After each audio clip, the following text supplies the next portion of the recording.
राज्यसभा सांसद दिग्विजय सिंह ने photo share कर हिंदू और मुसलमानों के लिए अलग अलग कानून का आरोप लगाया।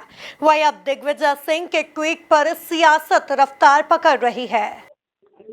देखिए नमन जी, दिग्विजय सिंह जी हमेशा ही तुष्टीकरण की राजनीति करते हैं, एक विशेष वर्ग का ध्यान रखते हुए वो काम करते हैं। पूर्व में भी आपने देखा, जब उज्जैन में पाकिस्तान जिंदाबाद नारे लगे थे तो दिग्विजय सिंह जी को काजी साहब जिंदाबाद सुनाई दिया। वो जाकिर नाइक को शांति का दूत बताते हैं और भगवे को आतंकवाद से जोड़ते हैं। वो सनातन के विरोध में बातें करते हैं। अब कावड़ जो यात्रा है वो सड़कों पे नहीं निकलेगी तो क्या किसी कैंपस में होगी क्या?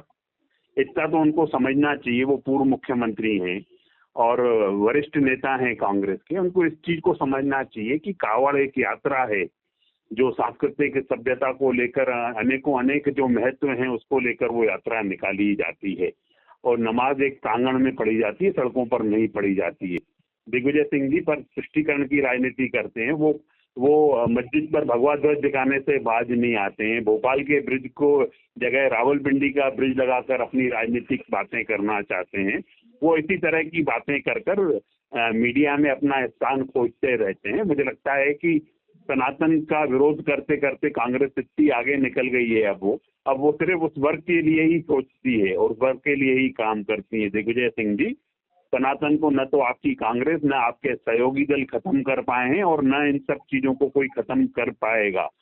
यात्रा सड़कों पर ही यात्रा निकलती है। कोई यात्रा ऐसे नहीं होती है कि घर पे बैठ के एक प्रांगण में बैठकर की जाए और नमाज एक प्रांगण में पढ़ी जाती है। पहले आप डिफरेंस पता करिए, उसके बाद भावनाएं भड़काने का काम करें। आप हमेशा ही सनातन विरोधी बातें करते हैं जिसको जनता अच्छा नहीं मानती है।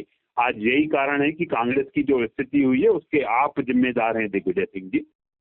देखिए, इस घटनाक्रम को देखने की बात तो ये है कि भारतीय जनता पार्टी जो आरोप लगा रही है कांग्रेस पर कि दिग्विजय सिंह इस तरह की राजनीति करते हैं, वो अपने गिरेबान में नहीं झांकती है कि हमेशा नफरत की राजनीति कौन करता है। आखिर कांवड़ यात्रा का कौन विरोधी है? कोई विरोधी नहीं है। मुस्लिम भी जगह जगह कांवड़ यात्रा का स्वागत करते रहते हैं, लेकिन जिस तरह से निरंकुश होकर कांवड़ यात्री यदि कारों पर हमला कर देंगे, लोगों पर हमला कर देंगे, तो निश्चित तौर पर ये बात भी देखने योग्य है। तो इस पर भी कार्रवाई होना चाहिए और निश्चित तौर पर जो कि कांवड़ यात्री के रूप में जिस प्रकार से कुछ अपराधी भी अगर इस प्रकार की घटनाओं को अंजाम देते हैं तो दोनों चीजों में डिफरेंशिएट करने की जरूरत है। और कोई मुस्लिम विरोधी नहीं है कांवड़ यात्रा का, वो भी स्वागत करते रहते हैं। लेकिन मुस्लिमों के साथ भी यदि जब वो अपने धार्मिक आयोजन करते हैं तो पुलिस की जो ज्यादतियां होती हैं वो भी किसी से छिपी हुई नहीं है। तो दिग्विजय सिंह का इशारा केवल इस तरह से धार्मिक एंगल देना या इस प्रकार सांप्रदायिक उन्माद फैलाना, इनकी बातों को लेकर या सांप्रदायिक ध्रुवीकरण की बातें करना, ये भारतीय जनता पार्टी का एजेंडा शुरू से रहा है।